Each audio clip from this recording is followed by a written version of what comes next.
नमस्कार साथियों, कैसे हैं आप लोग? आशा करते हैं कि अच्छे होंगे।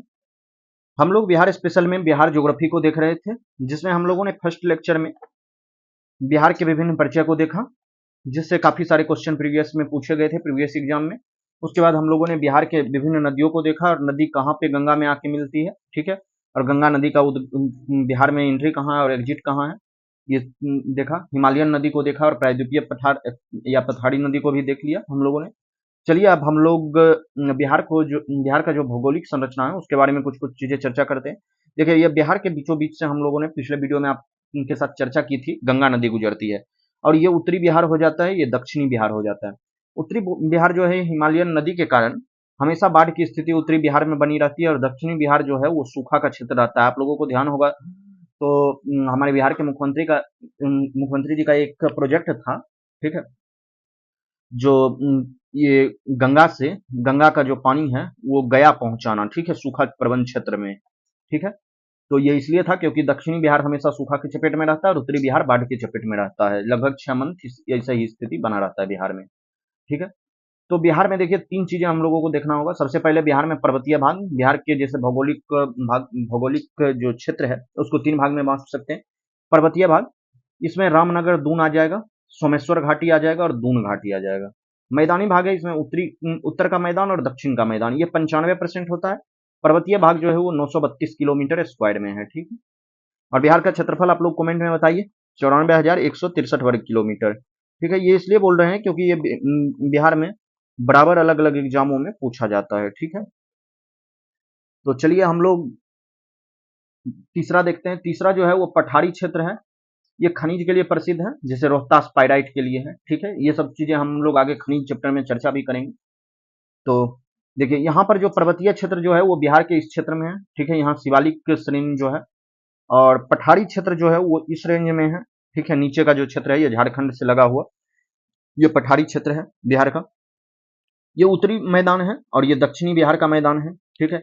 यहाँ पर जैसे सोमेश्वर की पहाड़ है, यहीं पे भिखना ठोड़ी है, एक है, ध्यान में रखेंगे। भिखना ठोड़ी पूछा गया था प्रीवियस ईयर में 42वीं बीपीएससी में। जो भिखना ठोड़ी कहाँ है, तो सोमेश्वर की पहाड़ी से लगा है, ठीक है। और यहीं से त्रिवेणी नहर निकलती है, ठीक है, जो गंडक पर बनी हुई है। और त्रिवेणी नहर के बारे में 69th बीपीएससी में क्वेश्चन पूछा गया था, ठीक है।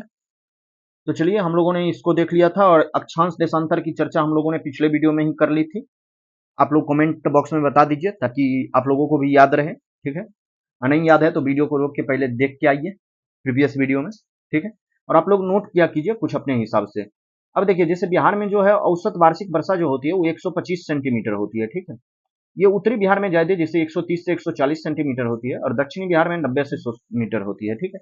बिहार का जो सबसे गर्म क्षेत्र है वो गया है, ठीक है, इस बात को ध्यान में रखेंगे।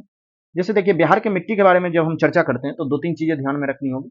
सबसे पहले बिहार में जैसे ये यहाँ से हम लोग लेते हैं पश्चिमी चंपारण से और ऊपर का एरिया लेते हैं, ठीक है। ये हिमालय का तराई क्षेत्र है, ठीक है। इस साइड ये इतना दूर पर्वतीय मिट्टी हो जाएगा और ये जो होगा वो तराई मिट्टी होगा। यहाँ हमेशा दलदली भूमि बनी रहती है, इसमें धान जूट और गन्ने आसानी से बोया जाता है, ठीक है। जब हम बिहार के इस साइड में सारण के रीजन में आते हैं, यूपी से लगे हुए सारण सिवान के रेंज में, तो यहाँ पर बांगर मिट्टी है जो पुरानी जलोढ़ है। यहाँ पर धान गेहूं और दाल की खेती की जाती है। तो हम लोग सबसे पहले उत्तरी बिहार को देखेंगे। इसके बाद जो बिहार का बाकी क्षेत्रफल बचता है नॉर्थ बिहार का, देखिए पूरा जो नॉर्थ बिहार का पूरा क्षेत्रफल है, ठीक है। तो ये खादर मिट्टी है और खादर मिट्टी के बारे में आप लोगों को पता होगा, जो नवीन या जलोढ़ मिट्टी इसी को बोलते हैं, ये काफी उपजाऊ मिट्टी होती है। इसमें गेहूं, मक्का, धान, दलहन, जूट इत्यादि उपजाया जाता है। जैसे पूर्णिया कटिहार के रेंज में यहाँ जूट उपजाया जाता है, तो अलग अलग क्षेत्र में, ठीक है।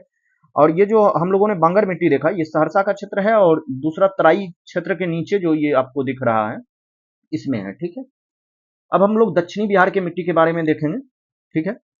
जैसे देखिए दक्षिणी बिहार का जो ये साइड वाला एरिया है, ठीक है, ये कगारी मिट्टी है, ठीक है, सॉरी बलुई मिट्टी है, ठीक है। लाल बलुई, जिसे रोहतास में देखते होंगे सीमेंट फैक्ट्री है डालमिया नगर, ठीक है। ये कैमूर रोहतास के आसपास है और कम उपजाऊ क्षेत्र है, ठीक है।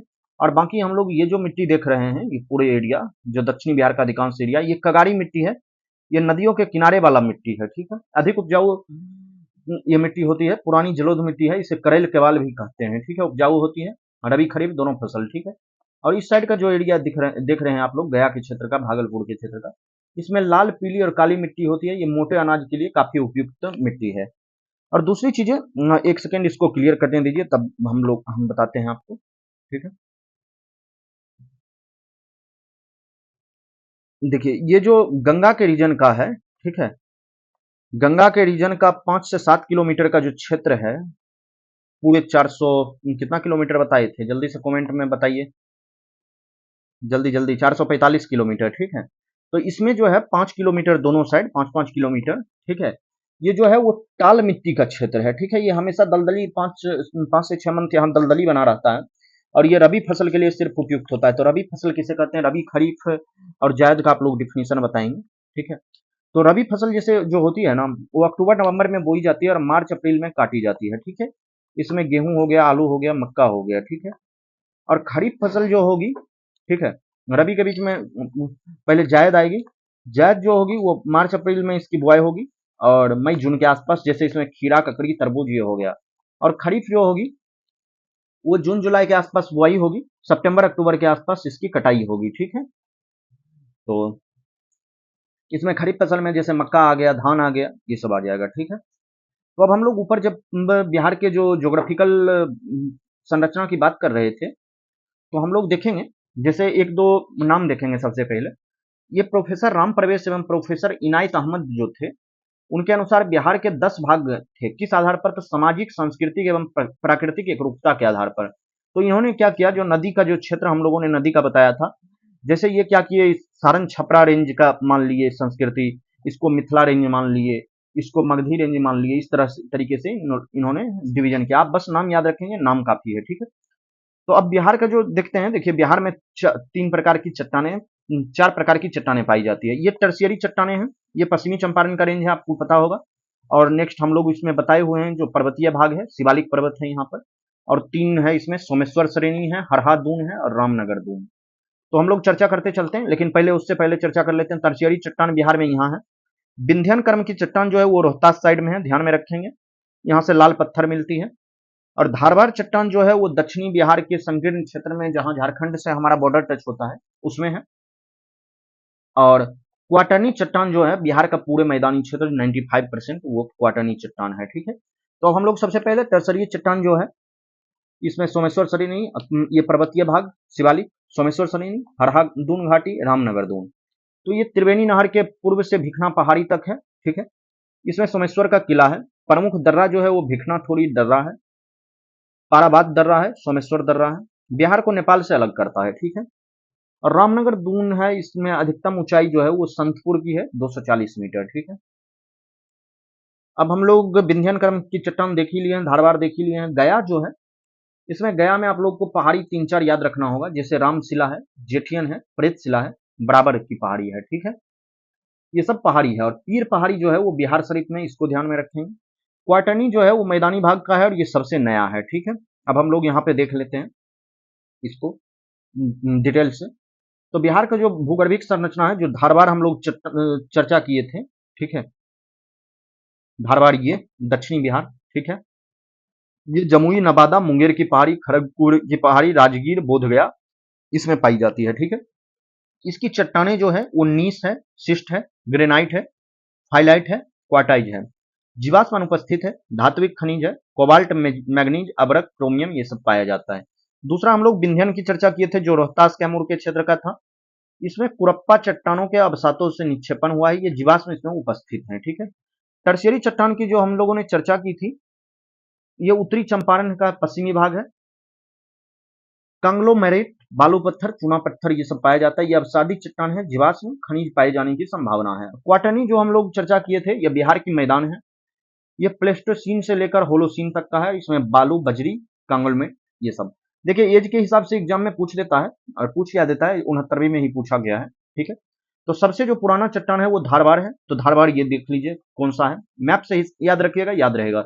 विंध्यन, उसके बाद टर्शियरी, उसके बाद क्वाटरनी, ठीक, ये चीजें हैं। बिहार का जो है बिहार का दक्षिणी पठार जो है, और बिहार का जलोढ़ मैदान, ये जलोढ़ मैदान सबसे नवीन है। दक्षिणी पठार है, ये छोटा नागपुर पठार का भाग है, और प्री कैम्ब्रियन काल में निर्मित हुआ है, ठीक है। अब हम लोग विंध्यन क्रम में थोड़ा डिटेल से देख लेते हैं।